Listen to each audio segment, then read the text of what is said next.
இங்க modern technology use பண்ணி சமைக்க தெரிஞ்ச செஃப்புக்கும் ரோடு கடையில் பாரம்பரியமாக சமைக்கிற செஃப்புக்கும் போட்டி வருது.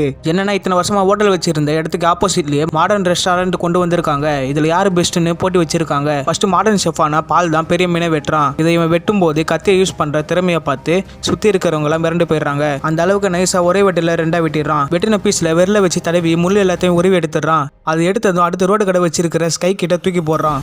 அதையும் வாங்கி அவனுடைய திறமையை காட்டுறான். கத்தி எடுத்து மீனை டிஃப்ரெண்ட் ஷேப்ல வெட்டுறான். இதை பாக்குறவங்களுக்கு இவன் என்ன செய்யறான்னு புரியாம பார்த்துட்டு இருக்காங்க. கடைசியா அதை டேபிள் மேல தூக்கி போடுறான். எல்லா பீஸுமே ஒரே சைஸ்ல பக்காவா கட் பண்ணி இருக்கான். இதை பார்த்த புது ரெஸ்டாரண்டோட சேர்மனே பாத்தீங்கன்னா 2 பேரோட திறமையை பார்த்து மிரண்டு போயிடுறாரு. நடக்க போற இன்டர்நேஷனல் ஷெஃப் காம்படிஷன்ல 2 பேருமே கலந்துக்கணும். அதுல ரோடு கடை வச்சிருக்கிற ஸ்கை வின் பண்ணா நாங்க ஒதுக்கிக்கிறோம், பால் வின் பண்ணா ரோடு கடை எல்லாத்தையுமே மாடர்ன் ரெஸ்டாரண்டா மாத்திடுவோம் பெட் கட்டுறாங்க. அடுத்த கொஞ்ச நாள்லயே அந்த காம்படிஷன்ல ஃபர்ஸ்ட் ரவுண்டு நடக்குது. அதுல ஸ்கை அவனுக்கு தெரிஞ்ச பாரம்பரியமான டிஷ்ஷை சமைக்கிறான். ஆனா பால் அவனுக்கு தெரிஞ்ச டெக்னாலஜி யூஸ் பண்ணி பயங்கரமா பிரசன்டேஷன் பண்ணிடுறான். சோ அந்த ரவுண்ட்ல டிஷ் எவ்வளவுதான் டேஸ்டா இருந்தாலும் பிரசன்டேஷன் தான் முக்கியம் சொல்லி பாலை வின்னர் ஆக்கிறாங்க. என்னதான் 2 பேருக்குள்ள தொழில் போட்டி இருந்தாலும் 2 பேருமே திறமையை மதிக்க தெரிஞ்சவங்களா இருக்காங்க. ஒரு நாள் பால் கூட இருக்கிறவங்க அவனுக்கு துரோகம் செஞ்சு அந்த ரெஸ்டாரண்ட்டை விட்டு வெளியே அனுப்பிடுறாங்க. சோகத்துல ரோட்ல சரக்கு அடிச்சுட்டு இருக்கான். அப்போ அங்க வந்த ஸ்கை பாத்தீங்கன்னா அவனோட சோக கதையை பால் கிட்ட சொல்றான். அதை கேட்டதுமே 2 பேரும் க்ளோஸ் ஃப்ரெண்ட்ஸ் ஆகிறாங்க.